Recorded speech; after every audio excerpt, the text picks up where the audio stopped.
This is a clip from the Red Cow Arcade podcast.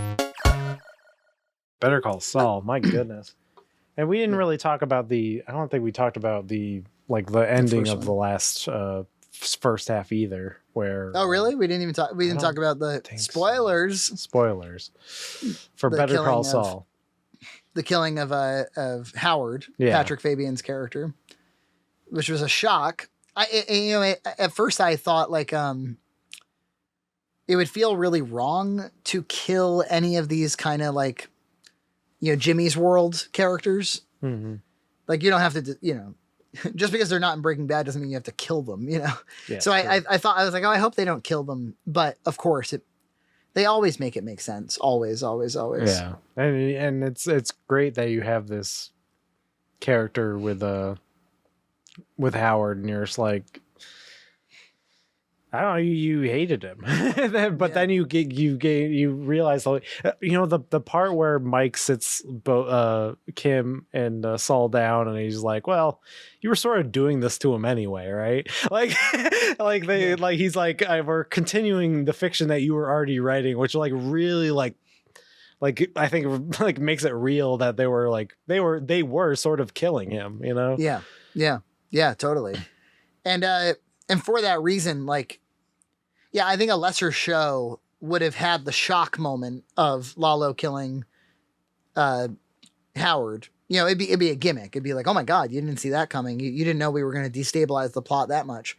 But this show gave you 6 episodes of runway that made Howard important to the overall arc. Because otherwise, why is he there? And then there's this question, so then they had to get rid of Lalo.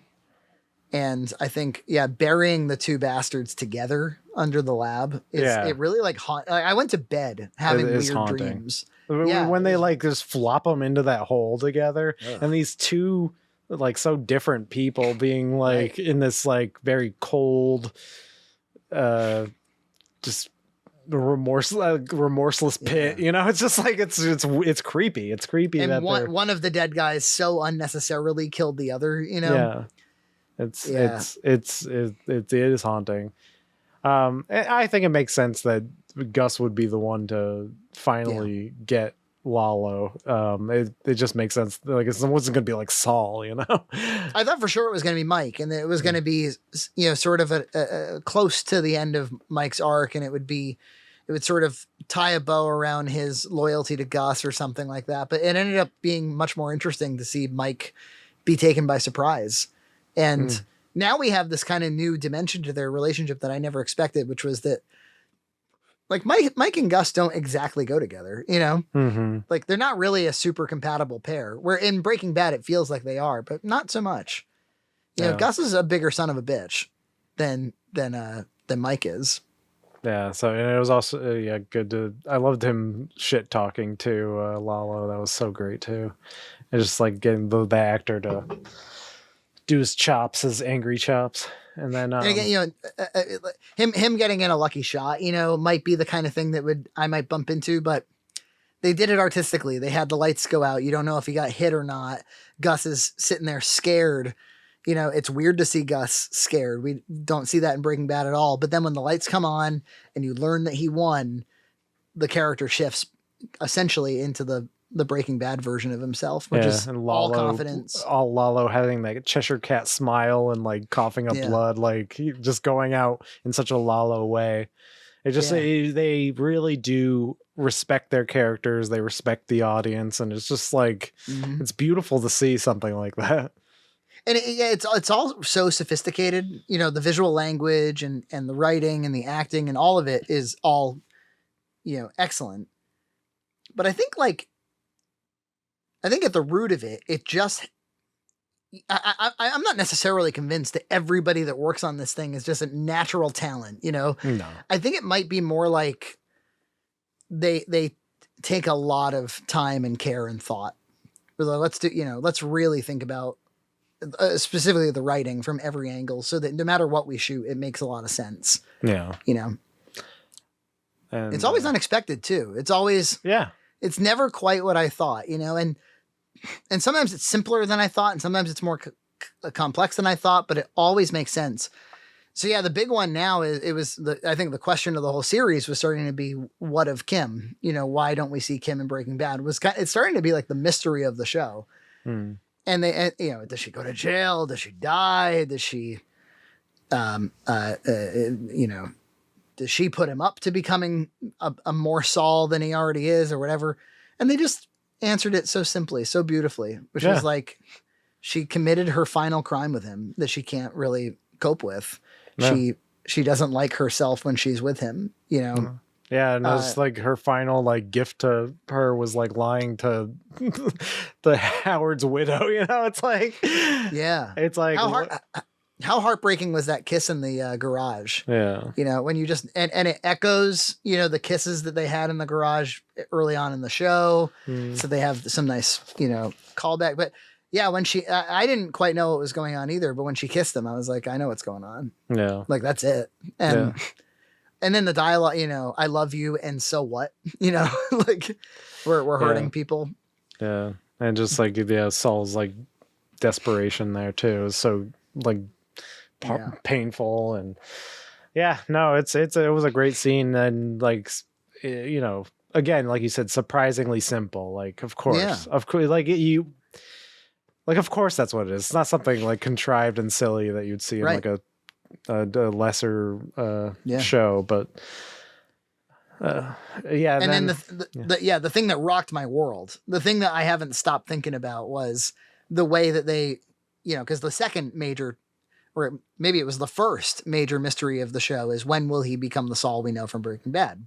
And boy, have they made you wait. You know, like, You've been sitting here with essentially a different human being named Jimmy McGill, or like, I can't see it. You know, when in Breaking Bad, he was taking Viagra and he was, you know, sexually harassing his assistant, and, you know, he didn't give a fuck about anybody. You can't imagine him being with Kim. And to go from like that scene with Kim to a confusing transition where you actually don't know that you did a time jump at first, which is so brilliant. And then to just calmly transition into a morning in Saul Goodman's life, the Saul Goodman that we all know. It just blew my mind. I was like, that's so smart. And it gets us, with 4 episodes of clearance, it gets us to the Breaking Bad timeline. Yeah. Without a lot of fanfare, there's no major moment where he takes the mask off, and it's just calm. Yeah, it makes sense. And going before that, I love even just the quiet scene with Gus where he like he's at the restaurant and he like almost allows himself to enjoy life for a second before he's like, oh, you know what? I gotta wall up again, you know? Yeah. It was great. And if that's the last time we see Gus in this show, that would be fine. Yeah, that would be perfect. It'd be perfect. You know, because we know we have the rest of him. Yeah. So, other major questions from here, I think, include... you got the obviously Gene story, story. All that Gene stuff is I'm totally intrigued by. And does Mike, because Mike is the other main character of the show, does he get a new ending? You know, he got an ending in Breaking Bad. Does he get kind of a new ending? Like, do we leave him in some new state? Yeah. You joked that's like he reveals that he had a bulletproof vest on when when Walt shot him. Yeah. But I was like, wait, didn't they like disintegrate his body? And it was like, well, yes, but something distracts Walt and Todd, and he kind of surreptitiously steps out of the crate and jaunts away. Or it could be like Russell Crowe. You could have an after credit scene where like there's a bunch of women like helping him like patch up, put his skin back on. Or how about that scene with Nacho's dad and Mike? Yeah. Never occurred to me somehow because I'm an idiot, but it's two aged dads who lost their sons, who were in 2 very different places about it. Yeah. Yeah. One is in a deeply unhealthy place. Mike is so competent that you don't think of him as an unhealthy person, but he's a deeply unhealthy person, Yeah. The way he's dealing with his grief. Like Nacho's dad is processing his grief so much better. Yeah, it's like so much more mature about it. He obviously just heard about it. And he's like, cycles of revenge. Yeah. We don't need to do that. Oh my God, that show.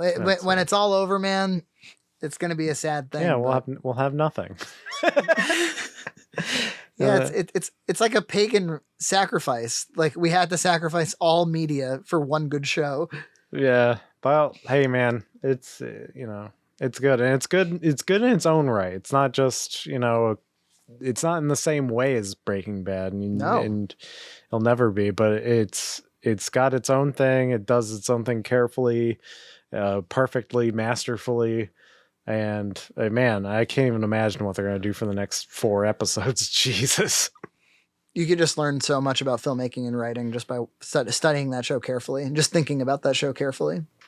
No. It's really, really, it's as good as it gets, I think. Subscribe to Red Cow Entertainment on Patreon for full episodes every other week.